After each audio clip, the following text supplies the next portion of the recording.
ಎಲ್ರಿಗೂ ನಮಸ್ತೆ. ಕಡಲಾಚೆಯ ಕನ್ನಡಿಗರು ಅಂತ ಎರಡು ಅಚ್ಚ ಕನ್ನಡ ಪದಗಳನ್ನು ಈಗ ಕೇಳಿದೆ, ತುಂಬ ಖುಷಿಯಾಯಿತು. ಕಡಲು ಅದು ತುಂಬ ದೊಡ್ಡದು. ಮುಂಚೆ ಎಲ್ಲ ಇತ್ತಂತೆ ಕಡಲು ದಾಟಬಾರ್ದು, ವಾಪಸ್ಸೇ ಬರಲ್ಲ, ಹಾಗೆಲ್ಲ ಏನೇನೋ ಅನ್ನೋರಂತೆ. ಅವೆಲ್ಲ ಹೋಯ್ತು ಈಗ ಕಾಲ. ಕಡಲಾಚೆಯ ಕನ್ನಡಿಗರು, ಅದನ್ನು ಕೇಳೋದಕ್ಕೆ ಮಜಾ ಇದೆ ಅದು.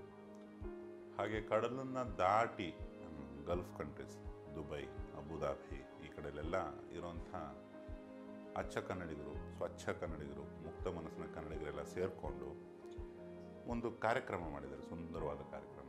ಅದರ ಹೆಸರೇ ಕಡಲಾಚೆಯ ಕನ್ನಡಿಗರು ಅಂತ. ಪೀಟರ್ ಜಾಯ್ಸನ್ ಇದನ್ನು ಬರೆದು, ಇದನ್ನು ಕನ್ಸೀವ್ ಮಾಡಿ, ಇದನ್ನು ಡೈರೆಕ್ಟ್ ಮಾಡಿರೋದು.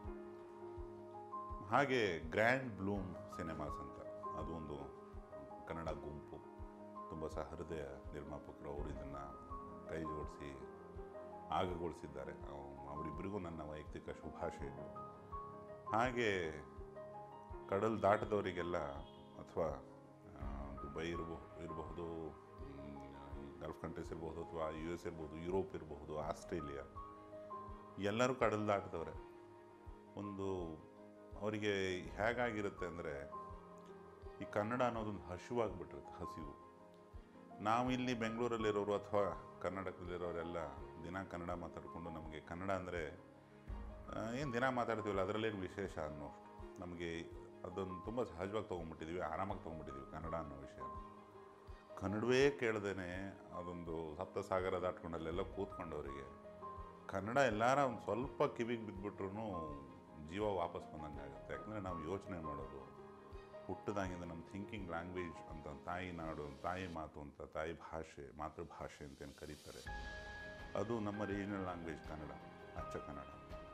ಅದು ನಮಗೆ ರಕ್ತಗತವಾಗಿರುತ್ತೆ. ನಾವು ಯೋಚನೆ ಮಾಡೋದರಲ್ಲಿ, ಮಾತಾಡೋದರಲ್ಲಿ, ಕಮ್ಯುನಿಕೇಷನ್ ಮಾಡೋದರಲ್ಲಿ, ಪ್ರೀತಿ ಮಾಡೋದರಲ್ಲಿ, ಜಗಳ ಮಾಡೋದರಲ್ಲಿ, ಅದು ದಿನನಿತ್ಯ ಅವರಿಗೆ ಲಭ್ಯ ಇರೋದಿಲ್ಲ. ಹಾಗಾಗಿ ಹೋಗಿ ಕನ್ನಡ ಅನ್ನೋದು ಅವರಿಗೆ, ಕನ್ನಡದ ಇಂಪಾರ್ಟೆನ್ಸ್ ನಮ್ಮೆಲ್ಲರಿಗಿಂತ ಜಾಸ್ತಿ ಇರುತ್ತೆ ಹೊರದೇಶದಲ್ಲಿರೋರಿಗೆ ಅಥವಾ ಸಮುದ್ರ ದಾಟಿದವರಿಗೆ. ಆ ಒಂದು ಕಕ್ಕಲಾತೆಗೆ ಅವರೊಂದು ತುಂಬ ಮಜವಾದ ಒಂದು ಪ್ರೋಗ್ರಾಮ್ ಮಾಡಿದ್ದಾರೆ.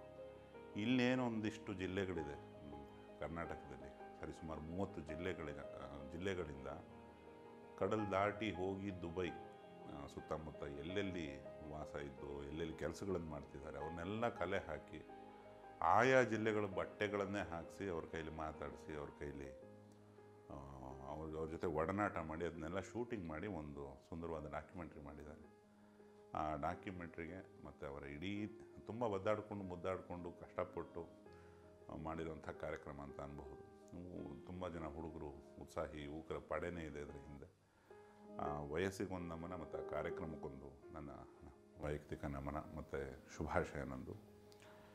ಇದು ಈ ಥರದ ಸುಮಾರು ಕಾರ್ಯಕ್ರಮಗಳು ಹೊರದೇಶದಲ್ಲಿರೋ ಕನ್ನಡಿಗರಿಗೆ ಬೇಕು ಅಂತ ಅನಿಸುತ್ತೆ ನನಗೆ.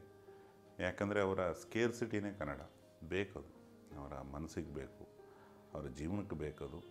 ಇಂಥ ಸಣ್ಣ ಸಣ್ಣ ಕಲ್ಚರಲ್ ಇಂಟಿಗ್ರೇಷನ್ಗಳು ನಡೀತಾ ಇದ್ದಷ್ಟು ಕನ್ನಡಕ್ಕೂ ಒಳ್ಳೆಯದು, ನೋಡೋರಿಗೂ ಒಳ್ಳೆಯದು, ಇದನ್ನು ಶೂಟ್ ಮಾಡಿದವರಿಗೂ ಒಳ್ಳೆಯದು, ಸಕಲರಿಗೂ ಒಳ್ಳೆಯದಾಗಲಿ. ಸಿರಿಗನ್ನಡಂ ಗೆಲ್ಗೆ, ಸರಿಗನ್ನಡಂ ಬಾಳ್ಗೆ. Thank you.